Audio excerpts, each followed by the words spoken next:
नमस्कार दोस्तों, स्वागत है आपका हमारे चैनल मिस्टीरियस बालक में। तो दोस्तों, आज हम बात करने वाले हैं महाभारत काल के 5 ऐसे श्रापों के बारे में जिनको लोग आज भी भुगत रहे हैं। तो चलिए जानते हैं कौन से हैं वो श्राप और किसने दिए थे। महाभारत काल की कई पौराणिक कथाएं बहुत ही प्रचलित हैं। इनसे महाभारत काल के बारे में काफी कुछ जानने को मिलता है। धार्मिक ग्रंथ महाभारत के अनुसार उस समय कई श्राप दिए गए थे, जिनमें से 5 श्राप तो ऐसे हैं जिन्हें लोग आज भी भुगत रहे हैं।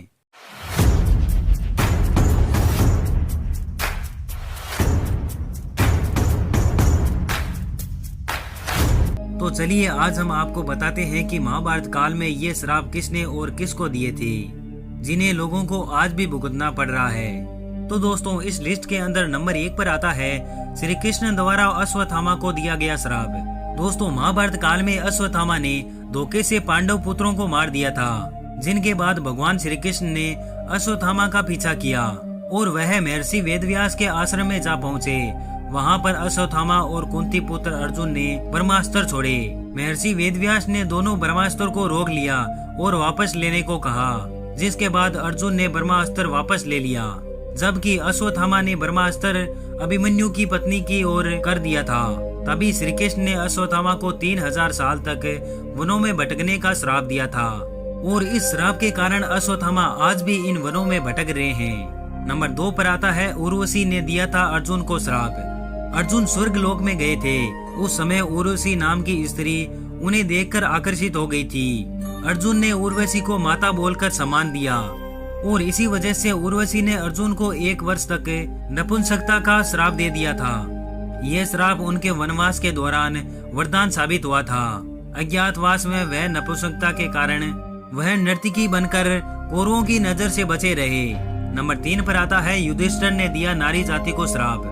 महाभारत काल के दौरान कर्ण की मृत्यु के बाद युधिष्ठिर को पता चला कि कर्ण उनका भाई था, जिसके बाद पांडवों को बहुत दुख हुआ और उन्होंने कर्ण का अंतिम संस्कार किया। तभी युधिष्ठिर ने नारी जाति को श्राप दिया था कि कोई भी नारी किसी भी बात या रहस्य को गोपनीय नहीं रख पाएगी, और ये श्राप आज भी स्त्रियां भुगत रही हैं। नंबर 4 पर आता है श्रृंगी ऋषि ने दिया था परीक्षित को श्राप। अभिमन्यु के बेटे परीक्षित वन में शिकार के लिए गए थे, तभी उन्हें सामिक ऋषि दिखाई दिए। उन्होंने श्रृंगी ऋषि को आवाज दी, लेकिन वह मौन में होने के कारण नहीं बोले, जिसके बाद परीक्षित ने सामिक पर गुस्से में मरा हुआ सांप फेंक दिया।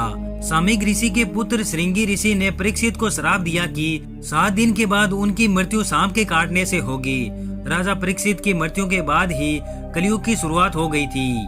राजा परीक्षित के रहते कलयुग इतना हावी नहीं होता, लेकिन उनकी मृत्यु के बाद कलयुग का असर कुछ ज्यादा ही होने लग गया। नंबर 5 पर आता है मांडव्य ऋषि ने दिया था श्राप यमराज को। एक बार राजा ने किसी गलती से किसी और की सजा के लिए मांडव्य ऋषि को सूली पर चढ़ा दिया था, जिसके बाद मांडव्य ऋषि के लंबे समय तक सूली पर लटकते रहने के बाद भी प्राण नहीं गए। बाद में उन्हें राजा ने सूली से उतार दिया। मांडव्य ऋषि यमराज के पास गए और पूछा कि मुझे ये किस बात की सजा मिली। तब यमराज ने बताया कि उन्होंने 12 वर्ष की आयु में कीड़े की पूंछ में सीख चुभाई थी। मांडव्य ऋषि ने कहा कि इतनी छोटी उम्र में किसी को सही गलत की पहचान नहीं होती है। ऐसे में उन्होंने यमराज को शूद्र योनि में दासी के पुत्र के रूप में जन्म लेने का श्राप दिया था और यमराज ने विदुर के रूप में जन्म लिया था।